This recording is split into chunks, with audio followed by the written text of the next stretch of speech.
Hello friends, आपका स्वागत है आपके अपने A to Z Hindi story channel में। आज हम आपके लिए लेकर आए हैं एक और नई कहानी, सास बहू का झगड़ा। हाल ही में नैना का विवाह हुआ था और उसने अपने पति और ससुराल वालों के साथ एक जॉइंट फैमिली में रहना शुरू कर दिया था। कुछ दिनों के बाद उसे पता चला कि वह अपनी सास के साथ नहीं रह सकती। नैना की सास रूढ़िवादी थी, जबकि नैना आधुनिक जीवन शैली जीने वाली लड़की थी। जल्द ही उनके बीच झगड़े होने लगे।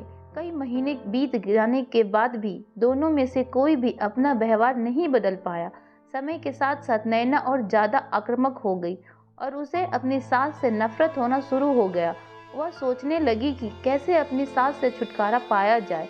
एक बार हमेशा की तरह जब उसने अपनी सास से झगड़ा किया और उसके पति ने अपनी माँ का साइड लिया, तब नैना गुस्सा हो गई और अपने मायके चली गई। नैना के पिता एक केमिस्ट थे। उसने अपने पिता को पूरी बात बताई। उसने अपने पिता से कहा कि उसे कुछ जहर दे ताकि वह अपनी सास के खाने में मिलाकर उससे छुटकारा पा सके, नहीं तो वह अपने पति के घर वापस नहीं जाएगी। नैना के पिता को यह सब जानकर काफी दुख हुआ और उन्होंने अपनी बेटी से कहा, अगर तुम अपनी सास को जहर देती हो तो तुम और हम दोनों जेल जाएंगे। ऐसा करना ठीक नहीं है। लेकिन नैना सुनने और समझने की हालत में नहीं थी।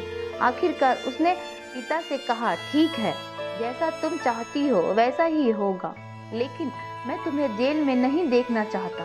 उसके पिता अंदर से पाउडर लाए और कहा, हर दिन जब तुम दोपहर का भोजन या रात का भोजन करते हो तो अपनी सास के खाने में इसे मिला देना। इसे धीरे धीरे कुछ महीनों में वो मर जाएगी और लोग सोचेंगे कि वह प्राकृतिक रूप से मरी है। उन्होंने यह भी कहा, क्योंकि किसी को भी तुम पर शक नहीं होना चाहिए, इसलिए आज से तुम अपनी सास के साथ नहीं लड़ोगी, बल्कि तुम उनकी देखभाल करोगी। भले ही वो कुछ भी कहें, तुम गुस्से से बात नहीं करोगी और हमेशा शांत रहोगी। नैना सहमत हो गई और अपने ससुराल वापस गई और अपने पिता की सलाह के अनुसार उसने अपनी सास के खाने में पाउडर मिक्स करना शुरू कर दिया और बड़े ही प्यार के साथ बात करना शुरू कर दिया। समय बीतने के साथ साथ नैना की सास नेचर भी बदलना शुरू हो गया, क्योंकि नैना अब अपनी सास की बहुत देखभाल करने लगी थी। इसलिए उसकी सास भी उसके प्रति विनम्र होने लगी और प्यार से बातें करने लगी। 5 महीने बीत गए और नैना खाने में पाउडर मिक्स कर रही थी, लेकिन अब घर का वातावरण बदल गया। कोई झगड़े नहीं थे, दोनों एक दूसरे की तारीफ करते। अब ऐसा लगता कि मानो दोनों का रिश्ता माँ और बेटी का रिश्ता हो। अब नैना को चिंता होने लगी कि पाउडर की वजह से उसकी सास जल्द ही मर सकती है। वह अपने पिता के घर पर गई और उसने कहा, पिताजी, कृपया मुझे उस जहरीले पाउडर के प्रभाव को ठीक करने का इलाज बताएं। मैं अपनी सास को खोना नहीं चाहती।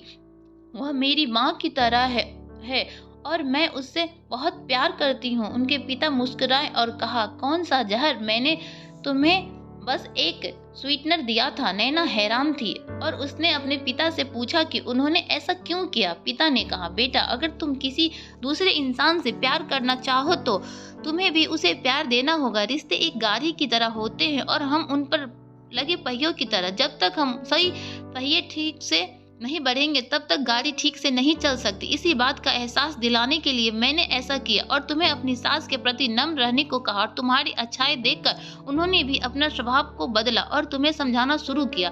तुम दोनों ने एक दूसरे के लिए अपने आप को बदला। यही कारण है कि तुम अपनी सास के लिए आज मेरे पास भागते हुए आई हो। हर इंसान अपनी परिस्थितियों का शिकार होता है। यह अक्सर कई मतभेदों को जन्म दे सकता है। हालांकि हमें एक दूसरे को समझने की कोशिश करनी चाहिए और एक दूसरे के साथ स्वस्थ संबंध बनाने के लिए थोड़ा अपने आप को भी बदलना चाहिए।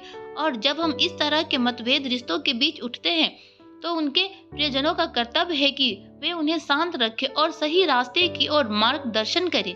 दोस्तों, अगर ये कहानी आपको अच्छी लगे तो वीडियो को लाइक करें और चैनल पे पहली बार है तो सब्सक्राइब करें। धन्यवाद।